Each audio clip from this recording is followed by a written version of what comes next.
Because of the way the brain works, you will always remember your very first roller coaster ride. Storing these new experiences is one of the brain's main jobs.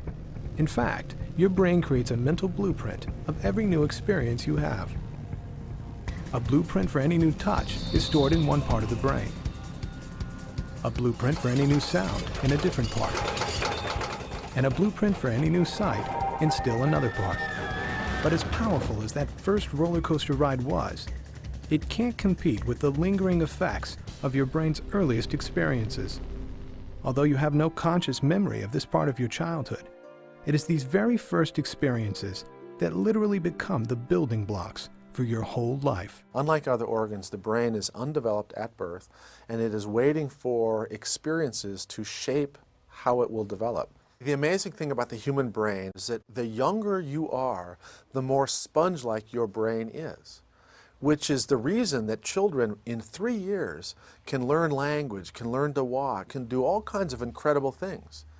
But the very same biological sponginess that allows us to rapidly acquire language is also the same sponginess that makes young children more vulnerable to trauma than older children.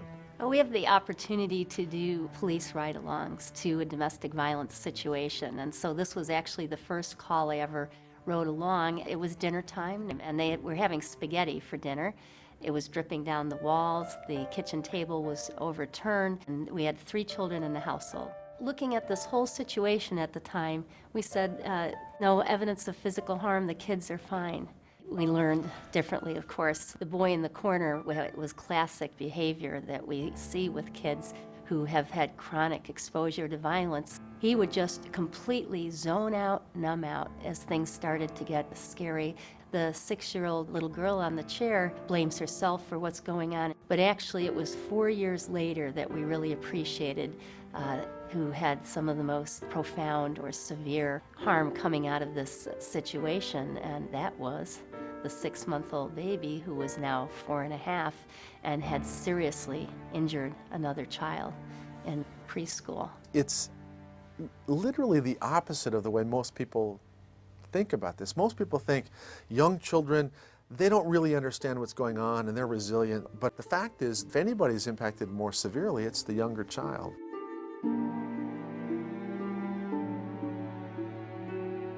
The brain is put together like building blocks in a sense. Those first blocks that go together are the more primitive area, the survival brain. The brain develops from the bottom to the top and from the inside out, so that the normal development of the top part of the brain depends upon healthy development of lower parts of the brain. The top part of the brain, where you do all of your thinking, is the part of the brain that is most changeable, easiest to modify. But unfortunately, if a child has developmental experiences of threat and exposure to domestic violence, the lower parts of the brain will be impacted and they're harder to change as they get older. He was never physically abusive, but he was verbally abusive. There was lots and lots of screaming in front of the kids, berating, putting me down, and they pretty much heard it all. Children exposed to domestic violence, children who witness their parents fighting, literally are experiencing a state of fear. And when this happens, the systems in your brain that are involved in thinking at the top part of your brain are literally shut down. It changes the brains of these children.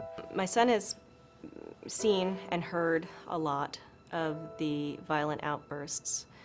He was experiencing night terrors, and that was probably his way of dealing with it, because in his waking state, he didn't know how to articulate at 2.5 years old.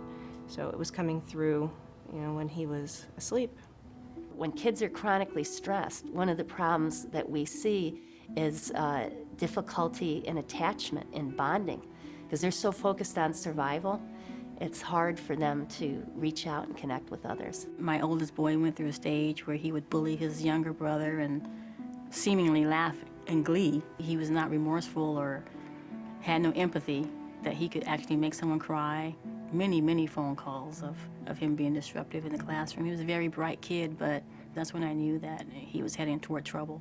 A lot of these kids get labeled as being, bad, difficult, defiant. This is a very natural response to their circumstance. What the child is doing is a survival strategy for them, but it creates behaviors that are very difficult in the classroom. When they're in a crisis mode, they can't learn. The tragic reality of children growing up in domestic violence is that they end up with mental health problems at a rate higher than children who are actually the direct victims of physical abuse. My mother was a victim of domestic violence. My father was an alcoholic, a drug user, and it's just a cocktail for a bad living environment for children. My brother, he looked like he was crying on his way home. Me not knowing, I was just a careless little 6-year-old, seeing him climb up to my mom's medicine cabinet. I asked him what he was doing, and he boldly said, I'm killing myself. 8-year-olds don't talk like that. The first person I thought to call was my best friend's mom. By the time she came down to our apartment, he had a butcher knife in his hand. He's just cutting himself all over his body, and I was just bawling, just crying. There was nothing I could do to help. My brother was crying. He didn't want to be there. He was trying to run out. But I had already known that my home, wasn't my home. It wasn't a place where I felt safe. Childhood exposure to violence is about living in a threatening, scary environment that may escalate to physical violence, but it often doesn't have to. It's the chaos, the uncertainty, the fear of being in a home where things aren't okay.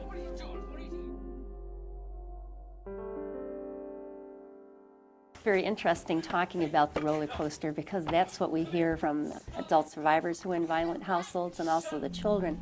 The hard part for them, I think, is thinking about what is normal instead of this up and down life of being in a violent, threatening relationship. Growing up in my home, there were 6 children. My mother and father, unfortunately, fought like cats and dogs. As a result of that, 2 of my brothers ended up being batterers. I have 2 sisters. Even today, they date men that batter them. Exposure to violence is a lifetime legacy. We see that adults who have had negative childhood experiences often have coping behaviors that can be unhealthy. That certainly has huge effects on how one is going to parent. It's really important for parents to understand that their internal state, whether it's calm or whether it's alert engagement, or whether it's frustration and anger, or whether it's sadness, depression, the baby absorbs these internal states.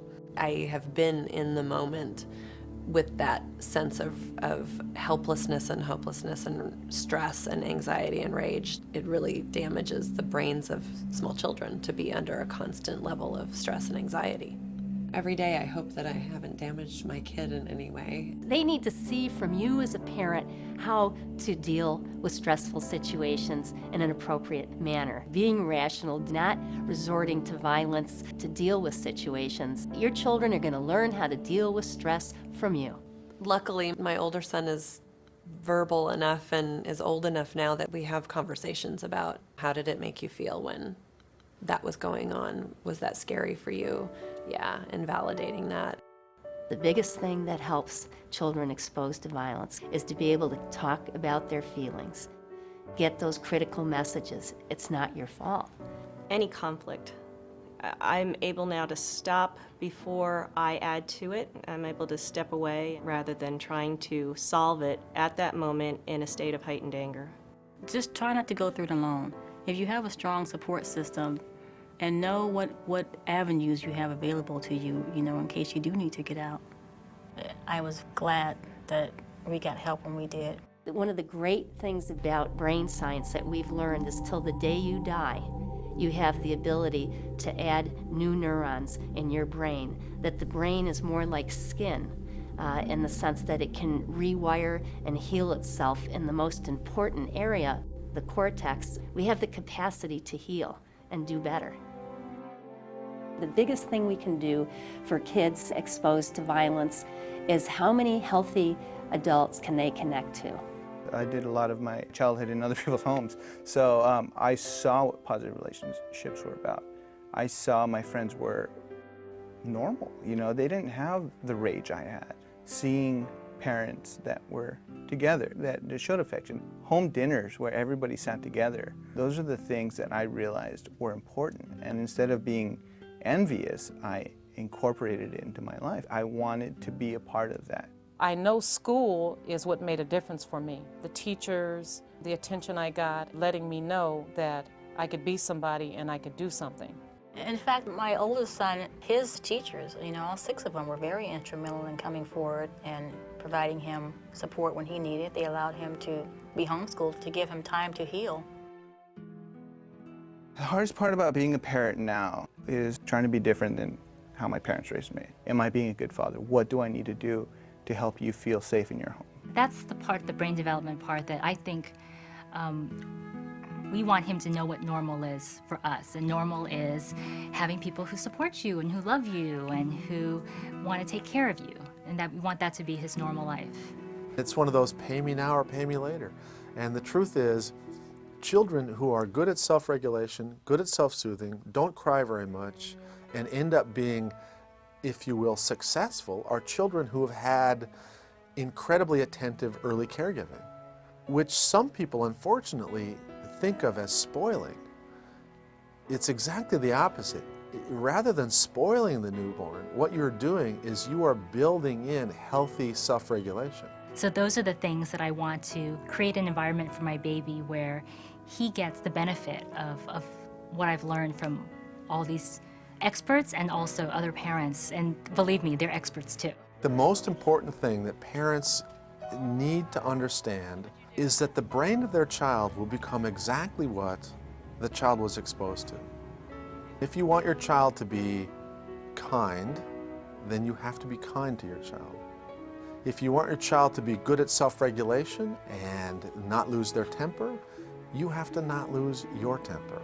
And that's the beauty of the human brain. It is a mirror to the child's developmental experience.